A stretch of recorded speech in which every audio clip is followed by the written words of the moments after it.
नमस्कार, आप देख रहे हैं ग्राउंड रिपोर्ट। मैं हूं कोमल बड़ोदेकर और आज हमारे साथ हैं पत्रकार प्रशांत कनौजिया, जो समय समय पर दलित वंचित तबके की आवाज़ उठाते रहता है। नमस्कार, स्वागत है। धन्यवाद। प्रशांत, आप अभी बीते दिनों जेल से आए हैं, तो कैसा रहा आपका जेल का अनुभव? देखिए, हमारे देश में जो जेलें हैं वो ब्रिटिश राज के बाद बदली नहीं है। दरअसल जिस प्रकार ब्रिटिश दौर में ये जेलें ऑपरेट हो रही थी उसी तरीके से चल रही हैं। तो और ये सरकार का जो कॉलोनियल ऑब्सेशन है ब्रिटिश सरकार से, बड़ा पसंद करते थे आज़ादी से पहले ये लोग जो इस वक्त हमारे मुल्क पे हुकूमत कर रहे हैं। तो जेल तो जाहिर सी बात है नर्क से भी क्या कहूँ गया गुजरा है, और ख़ास तौर पर मैं कहूँ कोरोना के दौरान जेलों की स्थिति और भी बद से बदतर है। मेरी बात नहीं है, जेल के अंदर तकरीबन 3600 और भी बंदी वहाँ मौजूद थे जो कई बार कोरोना संक्रमित होने के बावजूद भी उनको उस तरीके की सुविधाएं, उस तरीके की जो ट्रीटमेंट होना चाहिए वो नहीं मिल पा रहा था। तो मतलब ये बेहद शर्म की बात है। एक तरफ सरकार हमारी दावा कर रही है कि हम विश्वगुरु बनना चाहते हैं और दूसरी तरफ आप बेसिक फैसिलिटीज़ अपने लोगों को दे नहीं पा रहे हैं। और ख़ास तौर पर मैं बात करूँगा कि अंडर ट्रायल लोगों की, क्योंकि जेल में ज़्यादा अंडर ट्रायल लोग हैं। अंडर ट्रायल यानी वो लोग हैं जो अभी तक सिद्ध नहीं हुए हैं कि ये लोग अपराधी हैं या नहीं है, दोषी हैं या नहीं हैं। तो यानी कि आपने उनको जेल में डालकर पहले से ही वो एक सज़ा दे रहे हो, मानसिक यातनाएं देने का काम कर रहे हो। तो मुझे लगता है कि जेल के अंदर बड़े रिफॉर्म की ज़रूरत है, जिसके लिए एक बड़े राजनीतिक इच्छा शक्ति की ज़रूरत है मुझे लगता है देश में। ये दूसरा मौका है जब आपको पुलिस घर से उठाकर ले गए। इससे पहले भी आपने सरकार के खिलाफ कुछ टिप्पणी की थी और उसके बाद आपको कोर्ट की साइड से ये हिदायत भी दी गई थी कि आप इस तरह की चीज़ें ना करें, लेकिन उसके बावजूद आपने की और फिर उसके बाद आपको दोबारा से जेल ले गए। देखिए, अदालत ने हिदायत दी थी कि आपको इसी तरीके की टिप्पणियां नहीं करनी है। ठीक है, मैं अदालत का सम्मान करता हूं, माननीय अदालत का सम्मान है, क्योंकि जाहिर सी बात है सर्वोच्च न्यायालय की तरफ से मेरी रिहाई के आदेश आए थे। लेकिन आपको ये समझना पड़ेगा कि इस बार जो मेरी गिरफ्तारी हुई है, जिस पोस्ट को लेके हुई थी, वो पोस्ट ऑलरेडी पब्लिक फोरम में मौजूद था। ऑलरेडी वो ट्विटर पर बड़े बड़े वेरीफाइड ट्विटर हैंडल के दौरान मौजूद था, और जिसे मैंने सिर्फ शेयर किया, और जब मुझे ज्ञात हुआ कि इसमें कुछ गड़बड़ है तो ये डिलीट कर दिया गया। तो आप सोचिए, अगर मेरा मंशा होता है इसको फैलाने का तो मैं डिलीट नहीं करता। और डिलीट करने के बाद FIR दर्ज होती है और उत्तर प्रदेश से पुलिस आती है और दिल्ली में मुझे मेरे आवास से ले जाती है, और वे लोग ट्रांजिट रिमांड भी नहीं लेते। यानी कि जाहिर सी बात है ना, पुलिस ने, अगर मैंने कोई गैर कानूनी काम किया है तो पुलिस ने कौन सा कानूनी काम किया? उन्होंने भी मुझे गैर कानूनी तरीके से गिरफ्तार किया और एक तरीके से कहूँ अपहरण करके दिल्ली से उत्तर प्रदेश ले गए।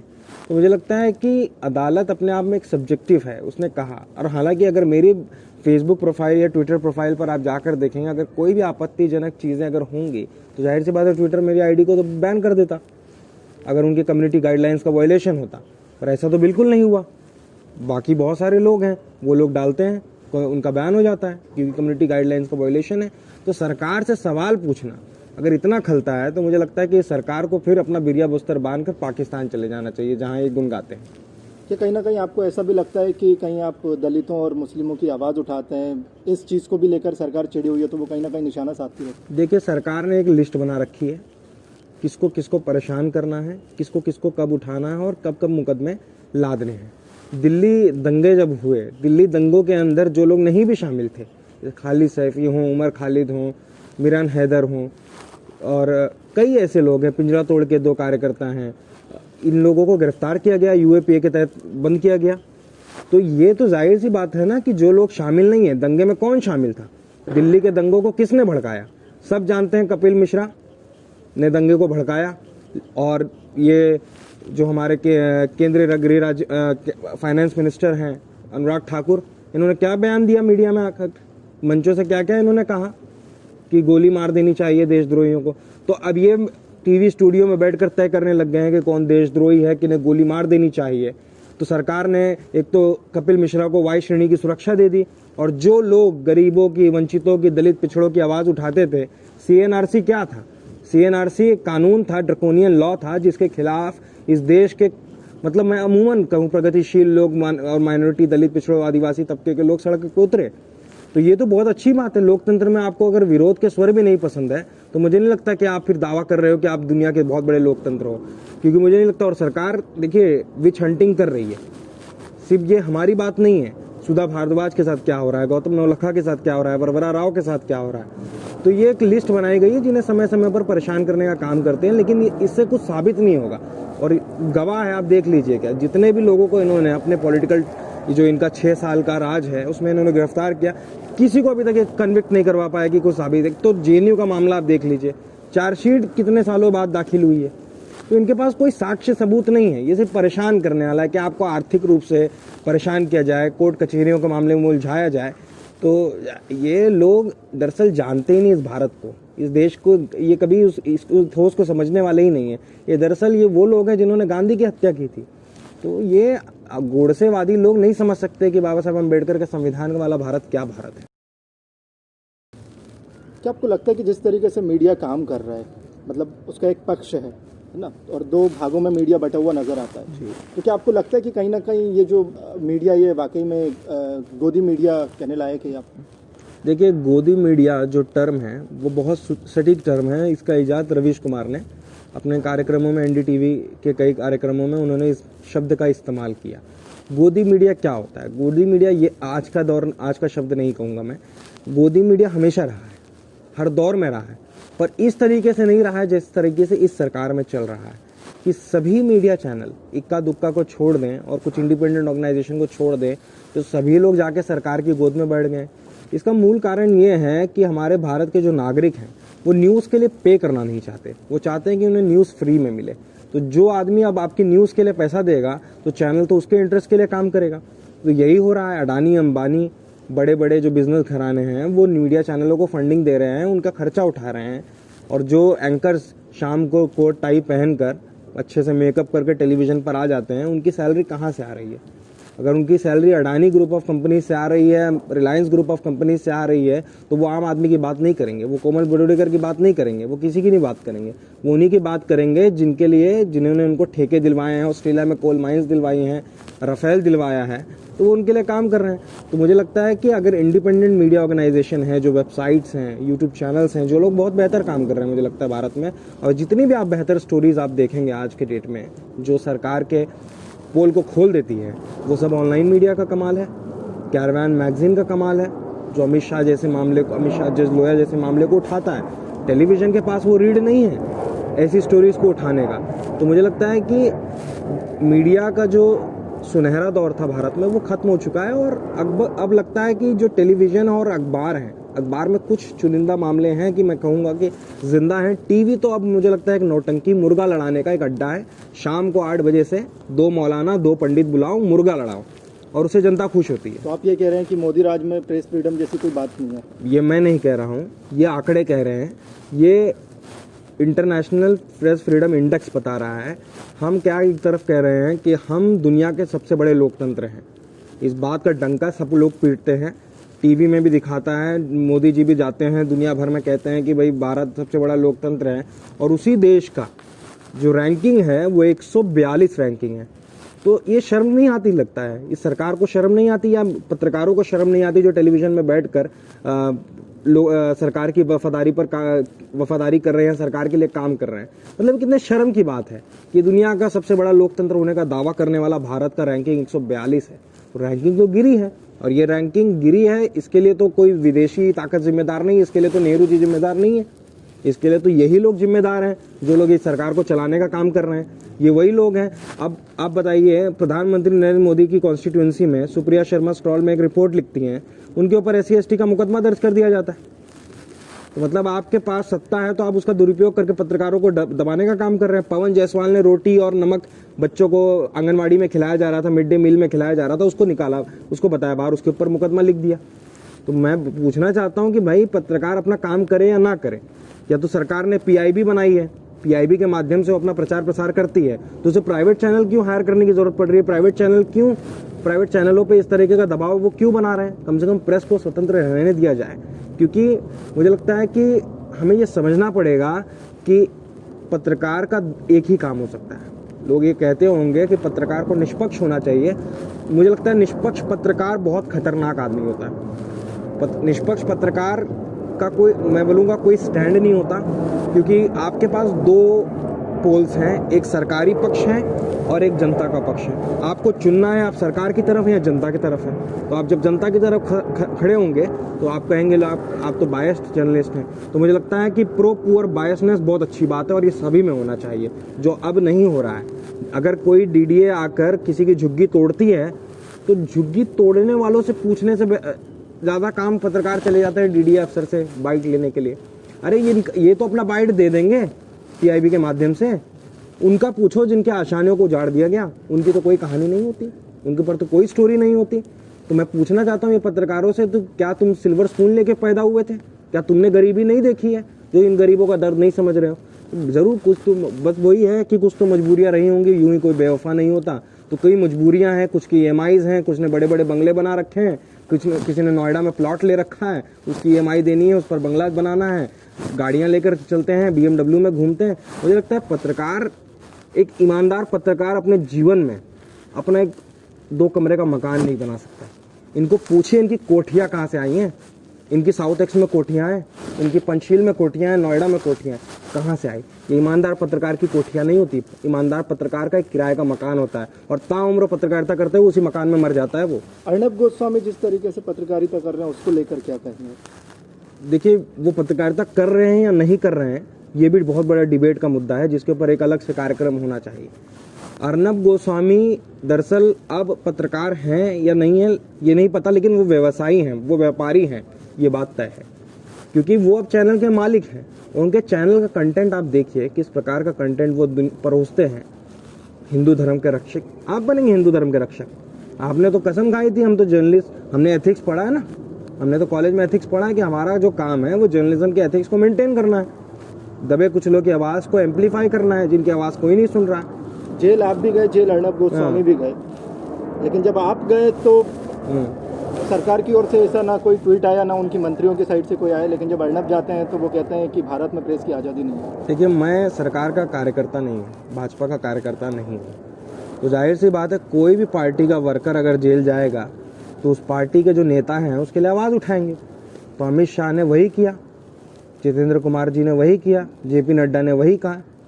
उन्होंने कहा कि भाई प्रेस के ऊपर हमला है। दरअसल वो अपने कार्यकर्ता के लिए ट्वीट कर रहे थे, कार्यकर्ता के लिए बयान दे रहे थे। अर्नब गोस्वामी का परिवार आज से नहीं, बहुत पहले से भारतीय जनता पार्टी से जुड़ा हुआ है। उनके चाचा भी शायद आसाम भाजपा के प्रदेश अध्यक्ष रह चुके हैं। तो अर्नब गोस्वामी के चैनल की जो फंडिंग है वो भारतीय जनता पार्टी के राज्यसभा MP चंद्रशेखर जो कर्नाटक से हैं, वो उनके कंपनी के ओनर रहे थे। ठीक है, अब अर्नब ने शेयर खरीद लिया, हमें पता है कि किस तरीके से शेयर्स ट्रांसफ़र होते हैं, लेकिन हमें ये समझना पड़ेगा कि अर्नब गोस्वामी जो कर रहे हैं वो पत्रकारिता नहीं है। क्योंकि उनके चैनल में आप देखेंगे कि आपने कितनी रिपोर्ट देखी किसान आत्महत्या पर, आपने कितनी रिपोर्ट देखी इस देश के अंदर दलितों को घोड़ी नहीं चढ़ने दिया जाता, उसके ऊपर कौन सी फीचर रिपोर्ट की उन्होंने। इस देश के अंदर हाथरस कांड पे क्या रिपोर्टिंग थी उनकी? हाथरस कांड पे उनकी रिपोर्टिंग ये थी कि PFI के कुछ लोग जा रहे थे जाति उन्माद फैलाने, वो फैला रहे थे जाति उन्माद। उत्तर प्रदेश की सरकार खुद जातिवादी है, घनघोर जातिवादी है, और उत्तर प्रदेश इस वक्त दलित पिछड़ों के लिए नर्क बना हुआ है कि भले ही मीडिया आपको दिखाए नहीं, पर किस तरीके से जीवन यापन कर रहे हैं। हाथरस कांड जो हुआ वो अपने आप में अभी तक का एक एक्सट्रीम काम था कि इस तरीके से एक पीड़िता को रातों रात जी उसको अग्नि दे देना या उसको जला देना, ये कहाँ तक सही है? आप क्या मानते हैं कि दलितों के ऊपर जो अत्याचार हो रहे हैं वो एकदम पीक पर है अभी इस टाइम? देखिए, दलितों के ऊपर अत्याचार तो पीक पर है, खास तौर पर उत्तर प्रदेश की मैं बात करूं तो वहाँ ज़्यादा पीक पर है। उसकी बॉडी क्यों जलाई गई? उसकी बॉडी इसलिए जलाई गई ताकि ये प्रूव ना हो जाए कि उसका बलात्कार हुआ था, और बलात्कार करने वालों में मुख्यमंत्री के स्वजातीय लोग शामिल थे। और आपने देखा होगा किस प्रकार मीडिया के लोग आकर ये बताने की कोशिश कर रहे थे कि इस गांव में तो वाल्मीकि समाज के लोग और क्षत्रिय समाज के लोग बड़े प्यार से रहते हैं, बड़े प्यार से रहते हैं। तो बड़े प्यार से रहते हैं तो रोटी बेटी का संबंध क्यों नहीं है? आज जब उस बेटी की मौत हो गई और उसकी लाश को रातों रात जला दिया गया उसके परिवार से छीन कर, तो इसमें तो पूरा प्रशासन शामिल था। तो जाहिर सी बात है प्रशासन किसका ऑर्डर मानता है? मुख्यमंत्री का ऑर्डर मानता है। तो मुख्यमंत्री योगी आदित्यनाथ ने अपने स्वजातियों को बचाने के लिए उस बेटी का रातों रात अंतिम संस्कार कराया, ताकि हम उसको तो पता है कि अब इसके बाद इसकी कोई पोस्टमार्टम हो नहीं सकता एक बार अंतिम संस्कार होने के बाद, तो आगे कुछ प्रूफ होगा नहीं। और परिवार तो दलित है, पिछड़ा है, गरीब है, उसको तो दबा दिया जाएगा, धमका लिया जाएगा। उनको तो रहना है अपने गाँव में, उनके पास तो कोई मुख्यमंत्री का एक तरीके का पाठिंबा तो है नहीं। तो मुझे लगता है कि दलितों के साथ अन्याय हो रहा है और बड़े स्तर पर हो रहा है, जिसके लिए सारी एजेंसियां जिम्मेदार हैं। मुझे लगता है कि न्यायालय को तो स्वतः संज्ञान लेना चाहिए, सरकारों को नोटिस भेजना चाहिए। इनको पूछिए कि आपके जो SC/ST कमीशन बनाए हैं वो क्या कर रहे हैं। एक भी कन्विक्शन नहीं है। गुजरात जो मॉडल कहते हैं, गुजरात में 3% कन्विक्शन है। कहाँ न्याय मिलता है? इस देश में न्याय नहीं मिलने वाला दलित पिछड़ों को। जिस तरीके से सरकारी इंस्टीट्यूशंस हैं, खास तौर से एजुकेशनल इंस्टीट्यूशंस, तो वहाँ पर क्या आपको लगता है कि RSS जो है वो अपने लोग बिठा रहा है? देखिए, जाहिर सी बात है, RSS के लोग बैठ रहे हैं, हर जगह बैठ रहे हैं। JNU में देखिए किस प्रकार माहौल है। JNU इतना बेहतरीन यूनिवर्सिटी है, इतना बेहतरीन एनवायरनमेंट होता था JNU का, एक डिबेट कल्चर था। उस डिबेट कल्चर को इस जगदीश मामिडाला ने पूरी तरह खत्म कर दिया। आप JNU के अंदर जाइए तो आपको गार्ड्स बैरिगेटिंग दिखेंगे। JNU की पहचान गार्ड्स बैरिगेटिंग नहीं थे। JNU की पहचान डिबेट और किताबें हुआ करती थी। JNU का जो पहचान होती थी वो डिबेट कल्चर है। बातचीत, वार्ता करने में विश्वास करने वाले लोग हैं, प्रदर्शन करने में विश्वास करने वाले लोग हैं। ये बैरिगेटिंग, ये गार्ड, ये पुलिस खड़ा करके ये जो एक डिक्टेटरशिप रूल दिखाना चाहते हैं कि भैया हमारी चलेगी, तो ये नहीं चलेगा। IMC में भी इन्होंने जिस प्रकार अपने जहाँ से मैं पढ़कर निकला हूँ, वहाँ भी देखिए किस प्रकार से RSS के लोगों को लाया गया। हर जगह RSS के लोगों को बिठाया जा रहा है ताकि इनके लोग और अनक्वालिफाइड लोगों को चूक बस वो RSS हैं, इसके लिए उनको असिस्टेंट प्रोफेसर बना दिया गया। JNU के अंदर भी यही हुआ।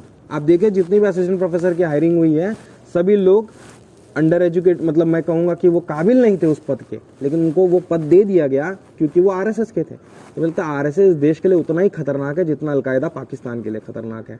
मुझे लगता है कि जिस प्रकार देखिए पाकिस्तान में हाफिज सईद को जेल भेज दिया 10 साल, हमारे यहाँ MP बना दिया भोपाल से प्रज्ञा ठाकुर को। तो हमारा हम क्या कर रहे हैं हमें पता भी नहीं है कि हम कहाँ ले जा रहे हैं इस देश को, कितने साल पीछे लेके जा रहे हैं। आतंकवाद पर नकेल कसने की बात हो रही है, लेकिन आतंकवाद फैलाने वाले लोग, इस देश के प्रथम आतंकवादी नाथूराम गोडसे RSS से था और उसी की विचारधारा को ये लोग पालन कर रहे हैं। कितनी बार इस बात पे डिबेट हो चुका है, फिर भी आपने देखा होगा 2 अक्टूबर को गांधी जयंती के दिन या फिर नाथूराम गोडसे के जो हैंगिंग वाला डे था, उस दिन भी सभी लोगों ने नाथूराम गोडसे हमारे अमर रहे, इस तरीके की बातें। तो इतना सेलिब्रेट किया जा रहा है टेररिज्म को। बीते दिनों प्रधानमंत्री नरेंद्र मोदी ने JNU में स्वामी विवेकानंद की मूर्ति का लोकार्पण किया। उसको लेकर आप क्या कहेंगे कि क्या जो JNU कम्युनिस्टों का गढ़ कहा जाता है, तो क्या आपको लगता है कि कहीं ना कहीं उसमें सेंध लगाने की बात?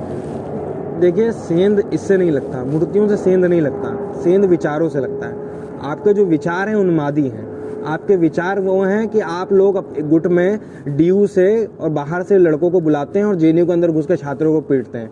IG घोष जो छात्र संघ की अध्यक्षा हैं उनका सर फोड़ देते हैं, जिनके ऊपर कोई कार्रवाई नहीं होती। और यही दिल्ली पुलिस जो नहीं किया है उसको भी जेल में डालने का काम करती है, और वो जो लोग उसमें शामिल थे उनको आज तक नहीं गिरफ्तार कर पाई। कोमल शर्मा कहाँ है, दिल्ली पुलिस बताए ना, आज तक नहीं ढूंढ पाई। तो जाहिर सी बात है स्वामी विवेकानंद, पहली बात तो स्वामी विवेकानंद को ये लोग पढ़े हुए नहीं है। मोदी जी ने पढ़ा है, ना इस देश के जितने भी सियासतदान हैं भारतीय जनता पार्टी के लोग, ये लोग ने स्वामी विवेकानंद को नहीं पढ़ा है। और मैं उस पर टिप्पणी भी नहीं करना चाहता कि पढ़ा है नहीं पढ़ा है, लेकिन ये बात ये समझ लें कि अगर ये लोग इतना ही स्वामी विवेकानंद से प्यार करते हैं, और स्वामी अपने जो आदर्श हैं, चाहे इनके हिडगवार हों, चाहे वो श्यामा प्रसाद मुखर्जी हों, तो ये एक यूनिवर्सिटी का नाम बताएं जो इन्होंने अपने राज्य में बनाया हो, जिसका नाम स्वामी विवेकानंद यूनिवर्सिटी रखिए ना, आप बनाइए। मैं कहता हूँ 25 यूनिवर्सिटी बनाइए और 25 यूनिवर्सिटी अपने महापुरुषों के नाम पर रखिए, किसी को क्या आपत्ति है। लेकिन आप नहीं बनाएंगे, आप सिर्फ नाम बदलेंगे, आपको सिर्फ पेंट करना है। उसी प्रकार UPA की सारी योजनाएं थी, उसका नाम बदल के जैसे मोदी जी ने चिपकाया, उसी तरह इनकी पार्टी के लोग क्या कर रहे हैं, स्टेशन का नाम बदल रहे हैं, यूनिवर्सिटियों का नाम बदल रहे हैं, अस्पतालों का नाम बदल रहे हैं। अरे बना लो ना एक नया, निर्माण करने की इच्छा नहीं है, ध्वस्त करने की जो विचारधारा है वो RSS की विचारधारा, उसी का पालन हो रहा है। स्वामी विवेकानंद की मूर्ति लगाने से न नेहरू का कद छोटा होगा, न नेहरू की मूर्ति बड़ी करने से स्वामी विवेकानंद के विचार बदलेंगे। नेहरू से बात याद आई कि जब भी हम देखें ट्विटर पर या सोशल मीडिया पर, जब भी बात आती है कि बीजेपी जब भी घिरती है तो वो कहीं ना कहीं नेहरू को बीच में ले आती है। 50 साल पहले नेहरू ने ऐसा किया था, नेहरू ने वैसा किया था, तो इसको लेकर आप क्या कहेंगे? देखिए, इनको ये समझना पड़ेगा कि नेहरू बहुत ही वेल्दी फैमिली से बिलोंग करते थे। नेहरू को कोई ज़रूरत नहीं थी इस देश के आज़ादी के आंदोलन में शामिल होने के लिए। बहुत सारे लोग थे जो आज़ादी के बाद भी सियासत में बड़ा नाम बन गए, बिना पार्टिसिपेट किए, बस क्योंकि वो फ्यूडल बैकग्राउंड से आते थे, पैसा था, तो MP बन गए, मिनिस्टर बन गए, धीरे धीरे धीरे धीरे उस देश के बड़े पदों पर आसीन हो गए। नेहरू ने अपने जीवन के 9 साल से ज़्यादा समय जेल में बिताया है। तो ये जो लोग नेहरू के ऊपर आरोप लगाते हैं ना, मैं इनसे पूछना चाहता हूँ कि इनके बाप दादाओं ने कितने साल जेल में बिताए, इनके बाप दादाओं का क्या योगदान था आज़ादी के लड़ाई में, इनके बाप दादाओं ने कौन से डांडी मार्च में हिस्सा लिया था, इनके बाप दादाओं ने कौन सा भारत छोड़ो आंदोलन में, अंग्रेज भारत छोड़ो आंदोलन में हिस्सा लिया था। तो मुझे लगता है कि नेहरू बहुत ही विजनरी व्यक्ति, मुझे लगता है कि आज जो आधुनिक भारत है वो नेहरू का विजन है। नेहरू मंदिर मस्जिद की लड़ाई में नहीं थे, नेहरू IIT IIM और बाबा एटॉमिक रिसर्च सेंटर जैसे बनाने के आइडिया में बिलीव करते थे। तो आज जो भारत है, ठीक है, आज जो नेहरू को गाली दे रहे हैं तो उसी IIT में पढ़ के नेहरू को आज IIT पहुंच गए, IIM पहुंच गए, ये नेहरू की देन है। अगर मोदी जी जैसा कोई प्रधानमंत्री उस समय होता तो मुझे लगता है अब इस समय वो गौशाला में काम कर रहे होते, क्योंकि ये जो सरकार है ये गाय, गौमूत्र और गंगा 3 से ऊपर नहीं उठ पाई। ये कभी इनका कभी एजेंडे में शिक्षा रहा ही नहीं है।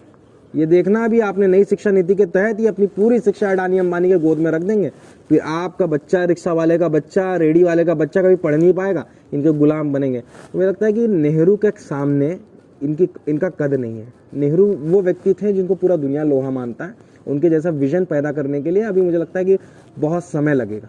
मुझे लगता है कि ये सरकार के पास कोई अपनी नाकामियां छुपाने के लिए कोई पॉइंट नहीं है, तो नेहरू के ऊपर टीकरा फोड़ देते हैं।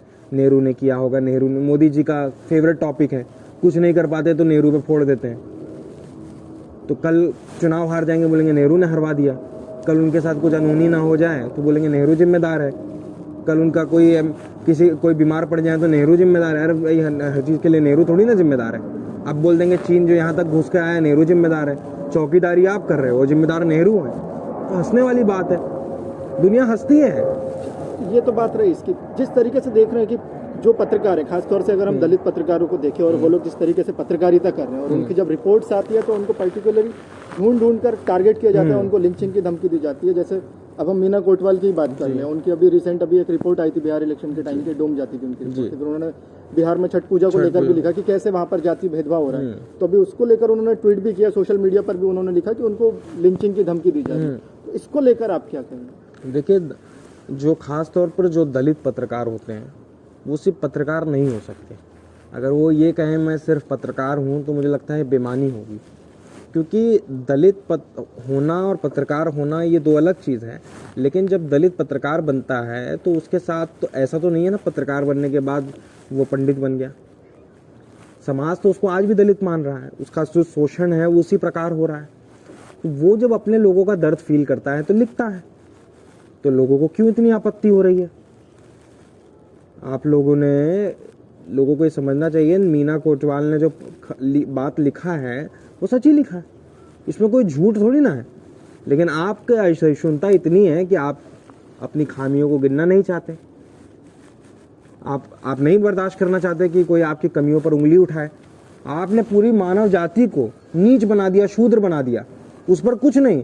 आपके आडंबर पर हम अगर एक टिप्पणी कर दे तो आपको इतनी आपत्ति हो जाती है। मुझे लगता है कि दलित पत्रकारों पे ये खास तौर पे इसलिए हमला करते हैं कि दलित जो पत्रकार होता है वो बहुत ही जिम्मेदारी से पत्रकारिता करता है, और वो सिर्फ पत्रकारिता नहीं करता, समाज को जागरूक भी करता है, आडंबर से जागरूक करता है कि ये जो आडंबर, अंधविश्वास और जो महिला विरोधी मानसिकता है, खास तौर पे मनुवादी विचारधारा में जो महिला विरोधी है, उस विचारधारा को वो तोड़ने का काम करता है। तो जाहिर सी बात है, जब आप पुराने ताने बाने को और बेड़ियों को तोड़ने का काम करेंगे तो कुछ लोगों की भवें तनेंगी, कुछ लोगों को तकलीफ होगी, इसलिए टारगेट होता है। तो मुझे लगता है कि ये अच्छी बात है और हमें और तीव्रता से हमला करना चाहिए और लिखना चाहिए इनके और भी चीज़ों के बारे में। कहीं ना कहीं खबरें ऐसी भी आती है कि सरकार जो है वो आरक्षण खत्म करना चाहती है किसी न किसी तरीके से। तो आपको क्यों लगता है कि आरक्षण क्यों जरूरी है? देखिए, आरक्षण के ऊपर बहुत बहस हो चुकी है।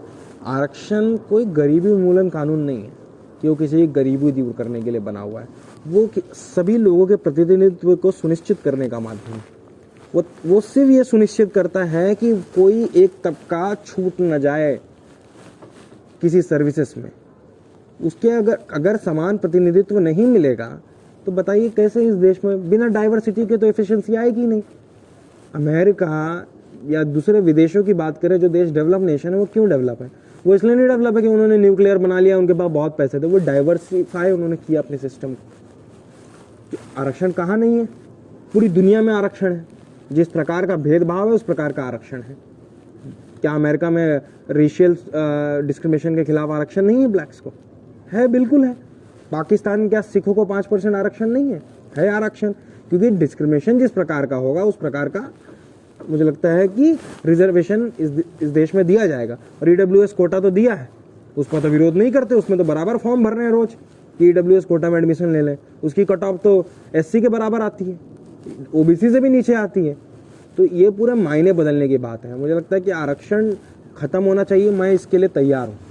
मुझे लगता है कि दलित अपना आरक्षण छोड़ने को तैयार है, लेकिन अपने जातीय धर्म को, अपने जातीय अहंकार को छोड़ने को तैयार हो क्या? नहीं। अगर आप अपने जाति को छोड़ने को नहीं तैयार हो तो हम रिजर्वेशन कैसे छोड़ें? और रिजर्वेशन कोई आपने हमें भीख में दी है? हमारे बाबा साहब अम्बेडकर ने इस देश के संविधान में उसको डाला हुआ है और ये हमारा मौलिक अधिकार है, ये आप हमसे नहीं छीन सकते। मुझे लगता है कि अगर आपको ये छीनना है या आपको आरक्षण बंद करना है तो बंद करिए शौक से, लेकिन पहले जाति को खत्म करिए। जाति खत्म होगी तो अपने आप आरक्षण खत्म हो जाएगा। आप रूट्स पे नहीं हमला कर रहे हैं, आप पत्तों पे हमला कर रहे हैं। पत्ते काटोगे बार बार उगेंगे, रूट्स को काटिए। जो जात है हमने नहीं बनाई जाती, जिसने बनाई उससे पूछिए जाकर। तो ये तो हुई देश दुनिया की बात, लेकिन अब जानते हैं कि असल में जो प्रशांत कनौजिया है वो प्रशांत कनौजिया है कौन? एक लड़का जो मुंबई से दिल्ली आता है और दिल्ली से दबायर, फिर दबायर से सीधे जेल। तो ये जो सफ़र है ये कैसा रहा? देखिए, हम लोग बॉम्बे में ख़ास तौर पे हम लोग स्लम्स में पैदा हुए। एकदम टिपिकल स्लम्स होता है ना, जो लोगों ने फिल्मों में देखा होगा, उस तरीके का चौल खोली टाइप जो घर है। हमारा घर 80 स्क्वायर फीट का घर था। अब ये कि मान सकते हैं 80 स्क्वायर फीट में सब कुछ है, किचन है, बाथरूम में सब कुछ है। तो जिस तरीके से गुर्बत में हम लोग जिए थे, और ख़ास तौर पे जो स्लम्स के लोग होते हैं उनके एस्पिरेशंस इतने बड़े नहीं होते हैं। उनका एस्पिरेशन सिर्फ यही होता है कि किसी तरीके से पढ़ पुढ़ के जल्दी से कोई नौकरी करके माँ बाप के बोझ हल्का करें, किस तरीके से 2 वक्त की रोटी का इंतज़ाम करें। और यही क्रम हमारा भी चल रहा था कि पत्रकारिता में आने का कोई उद्देश्य नहीं था कि पत्रकारिता करनी है, क्या करना है। लेकिन मुझे लगता है कि जिस प्रकार धीरे धीरे बड़े हुए, एक पॉलिटिकल कॉन्शियसनेस पैदा हुई, समझ में आया। और ख़ास तौर पे इसमें रवीश कुमार की जो 9 बजे की रिपोर्ट थी, रवीश का प्राइम टाइम, उसने बड़ा रोल अदा किया। कि मतलब ये हुआ कि मैं अपने ग्रेजुएशन के दिनों में वो शो को रेगुलरली फॉलो करने लगा। तो इससे ये मालूम पड़ा कि आप कई लोगों की आवाज़ बन सकते हो, और किन लोगों की आवाज़ बन सकते हो जिसमें आप खुद आते हो। स्लम्स की आवाज़ कौन बनेगा? सरकार तो नहीं बनेगी आवाज़, कोई बिल्डर तो नहीं बनेगा, कोई पूंजीपति तो नहीं बनेगा, या तो पत्रकार ही बनेगा। पत्रकार ही अपनी बातों से उसको एम्पलीफाई करेगा। तो वो एक मेन कारण था जिसकी वजह से आईएमसी आना हुआ, आईएमसी से वायर ज्वाइन करना हुआ। वायर में भी मैंने वही काम किया जो एक पत्रकार को करना चाहिए, ग्राउंड पे उतर के रिपोर्टिंग करने का ही काम किया। और फिर योगी आदित्यनाथ की आंखों में खटकने लगा तो योगी आदित्यनाथ 2 बार जेल उठा के भेज दिया। तो मुझे लगता है कि आप हमें नहीं दबा सकते। मैं योगी आदित्यनाथ को भी खास तौर पे कहना चाहूँगा कि आप हमें 2 बार जेल भेज दिए, आप हमें 10 बार भी भेज देंगे तो भी हम आपसे सवाल पूछते रहेंगे। हमारा काम है सवाल पूछना, हम पूछेंगे। और सिर्फ आपसे नहीं पूछेंगे, आने वाली जितनी भी सरकारें होंगी उससे सवाल पूछा जाएगा। ये किसी पार्टी की बात नहीं है, ये सत्ता से सवाल है। जब कांग्रेस की सरकार थी हम सवाल पूछते थे, लोग हमको कहते थे आरएसएस का है। अब जब इसकी सरकार है तो सवाल पूछते हैं तो कहते हैं कांग्रेस से है, आम आदमी पार्टी से है, समाजवादी पार्टी से है, लेफ्टिस्ट है, राइटिस्ट है। क्या है भाई? हम सवाल पूछ रहे हैं, आप सवाल का जवाब दीजिए, हमें चिन्हित मत करिए, ठीक है? अगर हमें किसी पार्टी का तमगा लगाना होगा तो जाके शौक से शामिल हो जाएंगे, छुप छुपा के नहीं करेंगे कि आज तक की सैलरी मिल रहे हैं और भारतीय जनता पार्टी की नौकरी भी करें।